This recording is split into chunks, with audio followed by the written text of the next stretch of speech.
July 1st. This is Friday. I worked harder a week and have paid my rent and bills. There is $60 left over, so I can't complain. After coming home, I listened to the radio and cleaned up a little. A woman in All Things Considered wrote a book of advice called If You Want to Write and mentioned the importance of keeping a diary. It was valuable, she said, because after a while you'd stop being forced and pretentious and become honest and unafraid of your thoughts.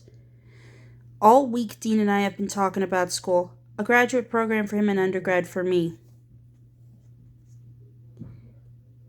I wrote to the School of the Art Institute of Chicago and asked for a catalog. It's a small step, but at least it's something. I have only been to Chicago once. It was in 1978. I was taking a bus to Oregon at just enough time during our stopover to run to the museum and buy postcards. July 12th. Susan comes back August the 1st, so I've started looking for a new apartment. The man I met with today, Mr. H, addressed me as short and showed me a dark, trashy place in Editon Street. When I commented on how small it was, he suggested I erect a sheet of plywood in the hall and expand a little. Or you can talk to the old gal across from you. She don't use her parlor much and might let you sit in there sometimes. The woman he was referring to heard Mr. H's voice and stepped out to talk to him. She is small, less than 5 feet tall, an American Indian perhaps, and it seems she is going to court next week.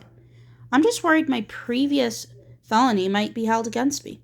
You tell Curtis for me that if he testifies against you, I'll kick his mom out of here so fast it'll make her head spin, Mr. H said, 'cause I ain't putting up with no shit or no trash. Shit was Mr. H's favorite word. He used it 14 times before I stopped counting. Shit, you could just move the bed into the kitchen. Or shit, you got a fire escape. Sit out there, why don't you? Shit, get yourself some plywood and a couple of cinder blocks and you can fix that right up. The apartment I looked has a sign on the door reading, "Warning, the person living here has a gun and will use it." I told Mr. H I'm still looking at places, and he shook my hand, saying, "So long, Bo." There are 3 vacancies in the Vance apartments, also on Edenton Street.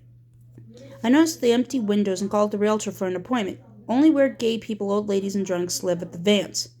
It's scandalous, and the 1 bedrooms go for $220 a month. That means with bills, etc. I'll have to put aside $60 a week, which is almost $10 a day.